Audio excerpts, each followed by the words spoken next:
দক্ষিণ এশিয়ার প্রভাবশালী দেশ ভারতের প্রধানমন্ত্রী এখন যেখানেই যাচ্ছেন সেখানেই চুনা হয়ে যাচ্ছেন। ফ্রান্সের প্রেসিডেন্ট এমানুয়েল ম্যাক্রন তার পাশের জনের সাথে হাত মেলাচ্ছেন, অথচ সেই জায়গায় মোদি হাত বাড়িয়ে দেওয়ার পরে মোদিকে বাদ দিয়ে তার পরের জনের সাথে হাত মেলাচ্ছেন। এই বিষয়গুলো অনেক কিছু মিন করে। মোদি যে তার অস্তিত্ব সংকটে আছে এই বিষয়গুলো দ্বারা আমরা বুঝতে পারি। এবং তিনি আমেরিকা গিয়েছেন, সেখানেও আমরা দেখলাম যে মোদিকে মহারাষ্ট্র ভারত, সে ভারতের একজন প্রাইম মিনিস্টার, একজন ব্যক্তি তো সেখানে গিয়েছেন, কিন্তু কোনো ভিআইপি গেস্ট তাকে, আমেরিকার কোনো কর্মকর্তা মানে উপরের লেভেলের কোনো কর্মকর্তাকে মোদিকে অভ্যর্থনা জানাতে দেখলাম না। মানে মোদি এখন তাদের কাছে খুব একটা গুরুত্বপূর্ণ কেউ না। একটা সময় মোদির অনেক পাওয়ার ছিল, অনেক বেশি ভ্যালু ছিল, সে যে দেশে যাইতো সে দেশে অনেক মোটামুটি প্রাইম মিনিস্টার লেভেলের এরকম লোকজন, মন্ত্রী লেভেলের লোকজন তাকে রিসিভ করার জন্য, তাকে সাদরে গ্রহণ করার জন্য আসতো। কিন্তু এখন কেন জানি দেখছে সব জায়গায় চুনা দেখা যাচ্ছে। এমানুয়েল ম্যাক্রন হাত বাড়াই দিছে মোদি, সেখানে এমানুয়েল ম্যাক্রন ফ্রান্সের প্রেসিডেন্ট, সে হ্যান্ডশেক করতে পারলো না, তাকে বাদ দিয়ে পরের জনের সাথে করতেছে, তাকে বাদ দিয়ে তার আগের জনের সাথে করতেছে। সব জায়গায় একটা চুনা অবস্থা। যাই হোক, মোদির রাজনীতিতে যে কিছু ভুল আছে, কিছু না, অনেকটাই ভুল, এবং চাণক্য নীতির কারণে বর্তমান বিশ্বে তাদের রাজনীতি অনেকটা ঠুনকো।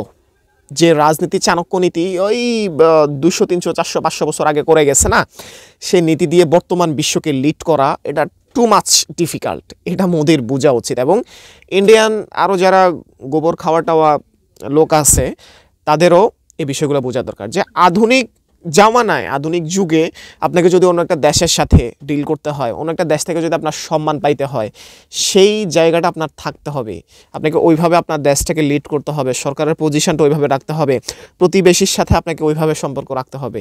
উল্টাপাল্টা কাজ করে, ষড়যন্ত্র করে, বিজেপির কিছু যে চাণক্য নীতির স্টাইলে উগ্রবাদী আছে, উগ্রবাদী নীতি, এগুলো আসলে আধুনিক বিশ্ব এখন পছন্দ করে না, এগুলো খায় না, কেউই পছন্দ করবে না। তার এই উগ্র হিন্দুত্ববাদী নীতির কারণে প্রতিবেশী কোনো একটা দেশের সাথে তার সম্পর্ক ভালো নাই, সব কিছুতেই এখন তার চুনা। প্রতিবেশী এমন একটা দেশ নাই যার সাথে তার সম্পর্ক ভালো আছে। এটা কেন? ও যে তার উগ্র হিন্দুত্ববাদী নীতি, চাণক্য নীতি, সে চাণক্য নীতি অনুযায়ী বর্তমান বিশ্বের এই যুগে এসে, এই সময়টা এসে 500 বছর 600 বছর আগের চাণক্য নীতি দিয়ে তার পররাষ্ট্রনীতি, কূটনীতি, দেশীয় নীতি, তারপর এক দেশের সাথে অপর দেশের সম্পর্ক, এগুলো পরিচালিত করতে চায়। তো এই জন্য আমি বলবো আধুনিক যুগ অনুযায়ী আপনাদের সব চাণক্য নীতিমিতি বাদ দিয়ে একটা আধুনিকময়, যেভাবে ন্যায্যতা থাকে, একটা দেশের সাথে আপনাকে ডিল করতে হলে ওই দেশের স্বার্থ আপনার দেশের স্বার্থ সমানে সমানে রাখতে হবে, অথবা 19-20 হইলেও আপনাকে রাখতে হবে।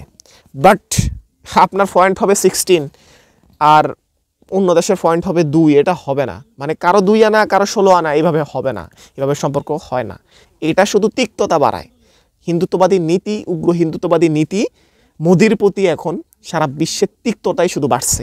সৌদি আরব বলেন, কাতার বলেন, মিশর বলেন, ওইসব দেশও এখন ওই যে মোদির হিন্দুত্ববাদী নীতির কারণে তারা পছন্দ করছে না, ভারতীয়দেরকে সেখান থেকে খেলাই দিচ্ছে।